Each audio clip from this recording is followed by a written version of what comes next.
بسم اللہ الرحمن الرحیم الحمد للہ رب العالمین والصلاة والسلام علی اشرف المرسلین نبینا و سیدنا محمد وعلی آلہ و اصحابہ اجمعین۔ ناظرین السلام علیکم۔ پروگرام موضوعات قرآن کے ساتھ حاضر خدمت ہوں، اور ہماری آج کی گفتگو کا موضوع ہے قانون وراثت۔ ہمارے دین میں نظام وراثت ایک ایسا منفرد نظام ہے کہ دنیا کے کسی اور مذہب میں ایسا مکمل نظام موجود نہیں ہے۔ اور دلچسپی کی بات یہ ہے کہ اگر ہم قرآن مجید کا مطالعہ کریں تو ہم دیکھتے ہیں کہ اللہ تعالیٰ نے جو بنیادی باتیں ہیں، جیسے نماز ہے، روزہ ہے، حج ہے، زکوٰۃ ہے، ارکان اسلام کی بات ہو رہی ہے، تو ان پہ بہت مختصراً جامع انداز میں گفتگو کی ہے۔ لیکن جہاں پہ ہمارے خاندانی قوانین ہیں اور ان میں ایک قانون وراثت شامل ہے، اس میں اللہ تعالیٰ نے تفصیل سے بیان فرمایا ہے۔ سورہ نساء کے دوسرے رکوع میں آپ دیکھیں کہ اللہ تعالیٰ نے بہت تفصیل کے ساتھ ہر وارث کا حق بتایا ہے۔ ارشاد باری تعالیٰ ہے، یوصیکم اللہ فی اولادکم للذکر مثل حظ الانثیین، کہ اللہ تعالیٰ تمہاری اولاد کے حوالے سے تمہیں یہ حکم دیتا ہے کہ مذکر کا جو حصہ ہوگا مؤنث کے حصے کا ڈبل ہوگا۔ یہ ہم آگے چل کے بتائیں گے کہ کیوں ڈبل ہے، اس کی وجوہات بھی ہیں۔ یا یہ پورا رکوع جو ہے یہ وراثت پر ہے۔ یا ارشاد باری تعالیٰ ہے سورہ نساء میں ہی، للرجال نصیب مما ترک الوالدان والاقربون وللنساء نصیب مما ترک الوالدان والاقربون، کہ مردوں کے لیے ان کا حصہ ہے اس مال میں سے جو والدین چھوڑ کر جاتے ہیں، اسی طرح عورتوں کے لیے بھی حصہ ہے اس مال میں سے جو والدین چھوڑ کر جاتے ہیں۔ ہوا یوں کہ شروع میں جیسے پوری دنیا میں یہ قانون تھا، صحابہ کرام کے ہاں بھی یہی تھا کہ عورتیں جو ہیں ان کا کوئی حق نہیں ہے وراثت میں، یعنی ایک اس کو انٹرنیشنل لاء کی طرح تسلیم کیا جاتا تھا کہ وہ شخص جو جنگ میں حصہ نہیں لے سکتا، وہ بچہ ہے یا خاتون ہے، وہ وراثت میں بھی حصے دار نہیں بن سکتا۔ اب ہوا یہ کہ غزوہ احد میں بہت سارے صحابہ کرام شہید ہو گئے۔ ان میں ایک صحابی ہیں حضرت سعد بن ربیع رضی اللہ عنہ، یا اوس بن ثابت ہیں رضی اللہ عنہ۔ سعد بن ربیع شہید ہوئے تو ان کی جو بیوہ تھیں وہ حضور صلی اللہ علیہ وسلم کے پاس آئیں اپنی جوان بیٹیوں کے ساتھ، اور کہا کہ یا رسول اللہ، سعد بن ربیع غزوہ احد میں شہید ہو گئے، اور یہ ان کی بیٹیاں ہیں، جوان ہیں، ان کی شادیاں کرنی ہیں، اور ان کے جو چچا ہیں سعد بن ربیع کے بھائی، انہوں نے سارا مال لے لیا ہے اور میرے پاس کوئی مال نہیں ہے، ان کی شادیاں کرنی ہیں۔ تو آپ صلی اللہ علیہ وسلم نے فرمایا کہ ابھی میرے پاس تو اللہ کا کوئی حکم نہیں ہے اس حوالے سے، تو تم انتظار کرو۔ اس کے بعد یہ آیات نازل ہوئیں سورہ نساء کی وراثت کے حوالے سے۔ تو آپ صلی اللہ علیہ وسلم نے حضرت سعد بن ربیع کے بھائی کو پیغام بھجوایا کہ آپ جو بچیاں ہیں سعد بن ربیع کی، ان کو 2/3 دے دیں، ان کی جو بیوہ ہیں ان کو 1/8 دے دیں، اور جو باقی بچے وہ آپ کا ہے۔ صحابہ کرام بہت حیران ہوئے ان آیات کو سن کے کہ اللہ نے کس طرح عورتوں کو حصے دار بنا دیا ہے وراثت کا۔ وہ ہستی کہ اتنی کمزور ہے، جنگ میں حصہ نہیں لے سکتی، اپنا دفاع نہیں کر سکتی۔ تو حضور صلی اللہ علیہ وسلم نے فرمایا کہ یہ اللہ کا حکم ہے، اور جو اللہ نے فرمایا ہے ویسے ہی ہوگا، اور اس وقت سے عورتیں وراثت میں شامل ہو گئیں۔ اب سوال یہ پیدا ہوتا ہے کہ کون ہیں جو اس نظام میں، نظام وراثت میں وراثت کے حقدار ہوتے ہیں؟ 2 چیزیں ہیں جو انسان کو وارث بناتی ہیں یا وراثت میں حقدار بناتی ہیں۔ پہلا ہے خون کا رشتہ۔ اس میں 3 قسم کے لوگ شامل ہیں۔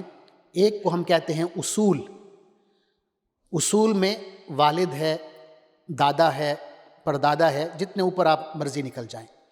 دوسرے ہیں فروع، فروع میں بیٹا ہے، پوتا ہے، یا اس کا بیٹا ہے، پڑپوتا، جتنے نیچے آپ چلے جائیں۔ اور تیسرا جو ہے اس کو ہم کہتے ہیں حواشی فقہ کی زبان میں، ان میں بہنیں ہیں، بھائی ہیں، چچے ہیں، پھوپھیاں ہیں، یعنی دور کے رشتہ دار۔ تو یہ خونی رشتے ہیں جو وراثت کی حقدار ہوتے ہیں۔ اور دوسرا جو سبب ہے وہ عقد نکاح ہے، یعنی شادی کرنے سے بھی انسان وارث بن جاتا ہے، جیسا کہ اللہ تعالیٰ نے فرمایا وَلَكُمْ نِصْفُ مَا تَرَكَ أَزْوَاجُكُمْ إِن لَّمْ يَكُن لَّهُنَّ وَلَدٌ، کہ جو مال تمہاری بیویاں چھوڑ کر جاتی ہیں، فوت ہوتی ہیں، ان میں سے تمہارے لیے آدھا ہے، اس صورت میں کہ اگر ان کی کوئی اولاد نہ ہو۔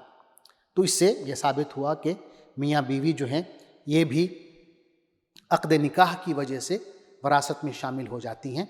اور علماء نے لکھا ہے کہ وارث ہونے کے لیے محض عقد نکاح کافی ہے، رخصتی اس میں شرط نہیں ہے۔ اگر کسی خاتون کی شادی ہوتی ہے اور رخصتی سے پہلے اس کا خامند فوت ہو جاتا ہے یا وہ خود فوت ہو جاتی ہے، تو وہ میاں ہے تو وہ بیوی کی وراثت پائے گا، بیوی ہے تو وہ میاں کی وراثت پائے گی۔ عقد نکاح جو ہے وہ وارث بننے کے لیے کافی ہے۔ اسی طرح کچھ امور ایسے بھی ہیں یا کچھ اعمال ایسے ہیں کہ جن کے کرنے سے انسان وراثت سے محروم ہو جاتا ہے، یعنی اچھا بھلا وہ وارث تھا لیکن اس سے یہ عمل سرزد ہوا تو اس سے وہ وراثت سے محروم ہو جائے گا۔ پہلا جو عمل ہے وہ کفر ہے۔ ایک کافر کسی مسلمان کا وارث نہیں بن سکتا، اور کوئی مسلمان کسی کافر کا وارث نہیں بن سکتا۔ تو جو کفر ہے یہ وراثت کے لیے ایک امر مانع ہے، جیسا کہ حضور اکرم صلی اللہ علیہ وسلم نے فرمایا ہے لا یرث المسلم الکافر ولا الکافر المسلم۔ یہ صحیح بخاری میں بھی ہے، صحیح مسلم میں بھی ہے حدیث کہ مسلمان کافر کا وارث نہیں ہوگا اور کافر مسلمان کا وارث نہیں ہوگا۔ تو یہ پہلی بات ہے، کفر، اس سے انسان وراثت سے محروم ہو جاتا ہے۔ دوسری جو بات ہے وہ یہ ہے کہ اگر کوئی وارث اس شخص کو قتل کر دیتا ہے جس کی وراثت اس نے پانی ہے، جیسے اگر کوئی ناخلف اولاد ہے، ناخلف بیٹا ہے یا بیٹی ہے، وہ اپنے باپ کو یا اپنی ماں کو قتل کر دیتی ہے، تو اس قتل کی وجہ سے وہ اس کی وراثت سے محروم ہو جائے گی۔ تو قاتل جو ہے وہ وراثت سے محروم شمار ہوگا، جیسا کہ حضور اکرم صلی اللہ علیہ وسلم نے فرمایا ہے۔ سنن نسائی کی روایت ہے اور دارقطنی نے بھی اس کو روایت کیا ہے۔ آپ صلی اللہ علیہ وسلم کا فرمان ہے لیس للقاتل من المیراث شیء، کہ وراثت میں قاتل کا کوئی حصہ نہیں ہے۔ اسی طرح جو تیسری چیز ہے جو وراثت میں امر مانع بنتی ہے وہ یہ ہے کہ اولاد ناجائز ہو۔ ناجائز سے مرادی ہے کہ ولد الزنا ہو، زنا سے وہ پیدا ہوا ہو، تو وہ شخص جو ہے جو اپنے والد کی ناجائز اولاد ہے وہ اپنے والد کا وارث نہیں بنے گا لیکن اپنی ماں کا وہ وارث بن سکتا ہے۔ تو یہ تین چیزیں ہیں، کفر ہے، قتل ہے، اور ناجائز طور پر اس کا پیدا ہونا ہے۔ اس کے بعد ایک حکم ہے اللہ تعالیٰ کا وراثت کے حوالے سے کہ وراثت کی تقسیم سے پہلے دو باتوں پر عمل ضروری ہے۔ پہلی بات ہے اس شخص کی وصیت جو فوت ہوا ہے، جس کی وراثت تقسیم کی جا رہی ہے، اگر اس نے کوئی وصیت کی ہے تو اس وصیت پر عمل ہوگا۔ اور دوسرا یہ کہ اگر اس پر کوئی قرضہ ہے تو اس مال میں سے، وراثت کے مال میں سے جو تقسیم ہو رہا ہے، پہلے وہ قرض چکایا جائے گا، قرض کی ادائیگی ہوگی، وصیت پوری کی جائے گی، اور پھر جو مال باقی بچ جائے گا وہ وارثوں میں تقسیم ہوگا۔ تو یہ جو وصیت ہے اور یہ جو قرض ہے، اس کے بارے میں اللہ تعالیٰ نے فرمایا ہے کہ یہ دونوں ایسے ہونے چاہیے کہ وارثوں کو نقصان نہ پہنچے اس سے، جیسا کہ آیت ہے غیر مضار کا لفظ ہے کہ وصیت اور جو دین ہے، قرضہ ہے، وہ ایسا ہو کہ اس سے وارثوں کو نقصان نہ پہنچے۔ وارثوں کو نقصان کس طرح پہنچ سکتا ہے؟ وصیت کس طرح نقصان دہ ہو سکتی ہے؟ ایک تو یہ ہے کہ اگر وصیت وارث کے حق میں ہے تو وہ جو دوسرے وارثین ہیں ان کے لیے نقصان دہ ہو سکتی ہے، اور حضور اکرم صلی اللہ علیہ وسلم نے منع فرمایا ہے کہ آپ وارث کے حق میں کوئی وصیت نہیں کر سکتے کہ اس کو یہ اضافی مال دے دیا جائے۔ حضور اکرم صلی اللہ علیہ وسلم کا فرمان ہے ان اللہ اعطى كل ذی حق حقہ فلا وصیۃ لوارث، کہ اللہ تعالیٰ نے ہر حقدار کو اس کا حق دے دیا ہے، لہٰذا اب وارث کے حق میں آپ وصیت نہیں کریں گے۔ یہ ایک بات ہوئی۔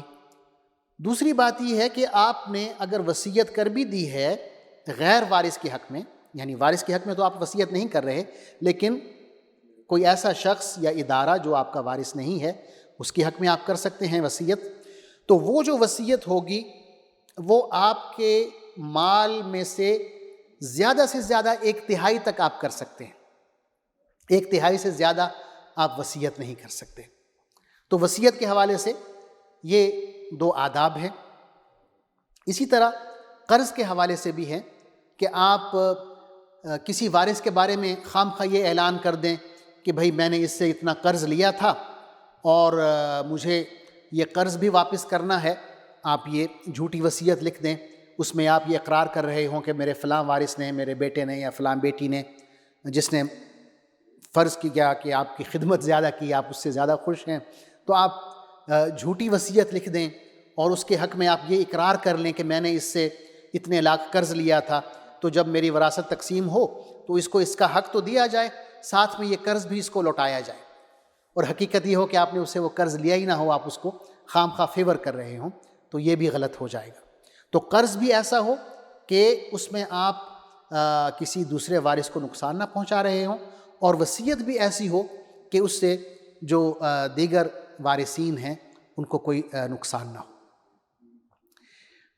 اسی طرح علماء نے یہ بھی لکھا ہے کہ وراثت پانے کی کچھ شرائط ہیں۔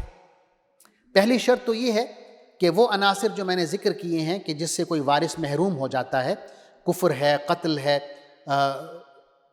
ناجائز ہونا ہے اولاد، یہ تینوں جو موانع ہیں یہ موجود نہ ہوں، یعنی وارث جو ہے ان تینوں صفات سے پاک ہو، نہ وہ کافر ہو، نہ وہ قاتل ہو، اور نہ وہ اپنے والدین کی ناجائز اولاد ہو۔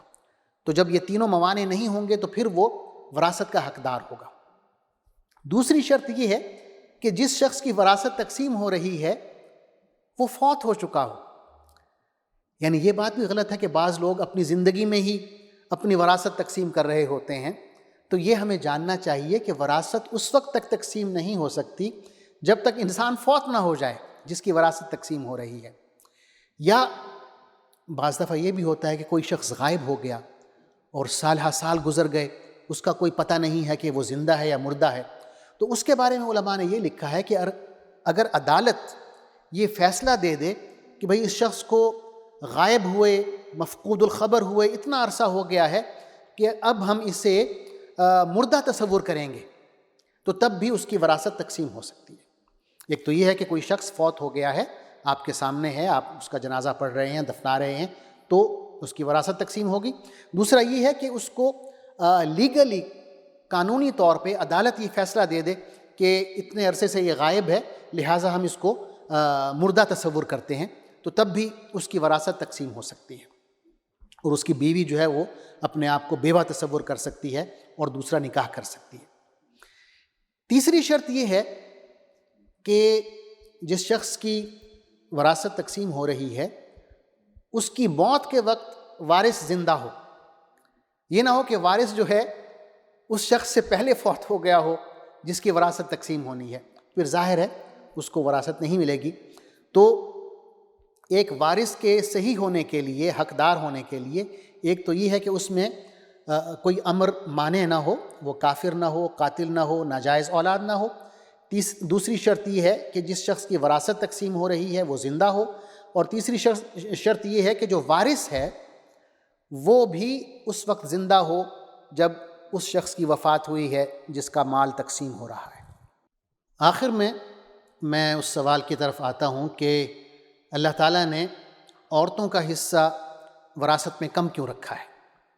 جیسے شروع میں نے آیت پڑھی، یوصیکم اللہ فی اولادکم للذکر مثل حظ الانثیین، کہ اللہ تمہیں تمہاری اولاد کے بارے میں یہ حکم دیتا ہے کہ لڑکوں کو لڑکیوں کا دگنا دو۔ تو یہاں پہ یہ عرض کرنا چاہ رہا ہوں کہ بہت ہی محدود صورتیں ہیں جس میں ایسا ہے کہ عورتوں کو کم دیا گیا ہے اور مردوں کو زیادہ دیا گیا ہے، ورنہ ایسا نہیں ہے۔ عورتوں کا حق وراثت میں برابر ہے اور کہیں زیادہ بھی ہے۔ مثلا علماء نے 3 معیار لکھے ہیں جن کی بنیاد پہ وارث کو زیادہ ملتا ہے یا کم ملتا ہے۔ پہلی بنیاد ہے قرابت داری۔ انسان جتنا بھی رشتے میں میت سے قریب ہوتا ہے اتنا ہی اس کا حصہ زیادہ ہو جاتا ہے۔ دوسرا جو معیار ہے وہ یہ ہے کہ اللہ تعالیٰ نے نئی نسل کو جو زندگی کا استقبال کر رہی ہے، زندگی کو ویلکم کر رہی ہے، اسے زیادہ دیا ہے بنسبت پرانی نسل کو جو بظاہر زندگی کو الوداع کہنے والی ہے اور جا رہی ہے۔ اور تیسری بات یہ ہے کہ اللہ تعالیٰ نے جو مالی ذمہ داری کا بوجھ ڈالا ہے جس پہ، اس کو زیادہ حصہ دیا ہے، اور جس پر یہ ذمہ داری نہیں ڈالی اسے کم دیا ہے۔ اب اگر ہم دیکھیں کہ عورتوں کو کہاں کہاں کم حصہ دیا گیا ہے، عورتوں کو جہاں پہ مثلاً وہ قرابت داری میں برابر ہیں اور نئی نسل میں بھی ہیں، لیکن ان پر مالی بوجھ کم ہے یا نہیں ہے، صرف وہاں ان کو کم دیا گیا ہے حصہ۔ جیسے بیٹی اور بیٹا، یہ جب کٹھے وارث بنتے ہیں تو اس میں بیٹے کو ڈبل مل رہا ہے، بیٹی کو کم مل رہا ہے۔ لیکن اگر آپ پورے علم وراثت کا مطالعہ کریں تو ہم دیکھتے ہیں کہ صرف 4 حالتیں ہیں جن میں عورت کو مرد کا آدھا مل رہا ہے، ورنہ بہت سی ایسی صورتیں ہیں جس میں عورت کو مرد کے برابر مل رہا ہے، اور 10 حالتیں ایسی ہیں جن میں عورت کو مرد سے زیادہ مل رہا ہے، اور چند حالتیں ایسی بھی ہیں کہ جن میں صرف عورت کو مل رہا ہے اور اس عورت جتنا ہی قریب مرد وارث جو ہے اس کو سرے سے مل ہی نہیں رہا، وہ محروم ہو رہا ہے وراثت سے۔ اس کے علاوہ 2 مزید صورتیں ایسی ہیں، 2 حقوق ایسے ہیں جو اللہ نے عورتوں کو دیے ہیں جو کسی اور دین نے نہیں دیے۔ پہلا حق ہے حق مہر۔ یہ ایک خاص حق اللہ تعالیٰ نے عورتوں کو دیا ہے، اور مردوں پر یہ فرض کیا ہے کہ جب وہ نکاح کریں گے تو اپنی بیوی کو ایک رقم دیں گے جس کی مالیت ہو، وہ حق مہر شمار ہوتا ہے۔ قرآن مجید میں اللہ تعالیٰ فرماتے ہیں حق مہر کے حوالے سے کہ وَآتُوا النِّسَاءَ صَدُقَاتِهِنَّ نِحْلَةً، کہ یہ جو مہر ہے خوش دلی کے ساتھ فرض سمجھتے ہوئے آپ نے عورتوں کو، اپنی بیویوں کو ادا کرنا ہے۔ اس کے بعد دوسری بات یہ ہے کہ خاتون، عورت اسلامی معاشرے میں اس پر یہ لازم ہی نہیں ہے کہ وہ کما کر کھلائے، باہر جائے اور کمائے اور آ کے گھر چلائے۔ عورت کسی بھی شکل میں ہو، وہ بیٹی ہے تو والد کی ذمہ داری ہے کہ اس پر خرچہ کرے، وہ بیوی بن جاتی ہے، شادی ہو جاتی ہے تو خامند کی ذمہ داری ہے کہ اس پر خرچہ کرے۔ اگر اس کا خامند فوت ہو جاتا ہے یا اس طلاق ہو جاتی ہے اور اپنے باپ کے گھر واپس آ جاتی ہے تو پھر باپ کی ذمہ داری ہے، باپ نہیں ہے تو چچا ہے، ماموں ہے، جو میل ممبر آف دا فیملی ہے پورے خاندان میں، اس کی ذمہ داری بن جاتی ہے۔ اگر کوئی مرد نہیں ہے پورے خاندان میں تو یہ اسلامی فلاحی ریاست کی ذمہ داری ہے۔ ہم ریاست مدینہ کی بات کرتے ہیں تو اس میں یہ اسلامی ریاست کی ذمہ داری ہے کہ وہ اس خاتون کی جتنی بھی مالی ضروریات ہیں انہیں برداشت کرے۔ اور ناظرین، جیسا کہ میں نے شروع میں عرض کیا کہ یہ صرف اور صرف اللہ تعالیٰ نے ہمارے دین کو یہ نعمت بخشی ہے کہ اتنا بہترین نظام وراثت ہمیں عطا کیا ہے، ورنہ اگر ہم دیگر ادیان کا مطالعہ کریں، آپ یہودیت دیکھیں، آپ مسیحیت دیکھیں، عیسائیت میں آپ بائبل کا مطالعہ کریں، بائبل کی جو عہد نامہ قدیم ہے جس کو توریت بھی کہا جاتا ہے، اس میں ایک کتاب ہے جس کو ہم گنتی کہتے ہیں یا نمبرز، اس کے باب نمبر 27 کی آیت نمبر 8 ہے، جس میں یہ لکھا ہوا ہے کہ عورت کو صرف اور صرف اس وقت آپ وراثت دے سکتے ہیں جب مرد نہ ہو، یعنی مرد کی غیر موجودگی شرط ہے۔ یعنی یہ جو میں نے حوالہ دیا ہے بائبل کا عہد نامہ قدیم، اس کی کتاب گنتی باب نمبر 27 آیت نمبر 8، اس میں اللہ تعالیٰ یعنی اس آیت میں یہی دکھایا گیا ہے کہ اللہ تعالیٰ خطاب کر رہے ہیں بنی اسرائیل سے، اور یہ کہہ رہے ہیں کہ اے بنی اسرائیل، اگر کوئی شخص فوت ہو جائے اور اس کا کوئی بیٹا نہ ہو تو تب اس کی میراث اس کی بیٹی کو دے دو۔ تو اس پر ہمیں اللہ کا شکر ادا کرنا چاہیے کہ اللہ نے ہمیں ایک ایسا نظام دیا ہے وراثت کا جو مکمل نظام ہے اور عدل و انصاف پر مبنی ہے۔ ناظرین، آپ کا بہت بہت شکریہ، آپ نے توجہ سے میری بات سنی۔ اللہ تعالیٰ آپ کو جزائے خیر دے۔ والسلام علیکم ورحمۃ اللہ وبرکاتہ۔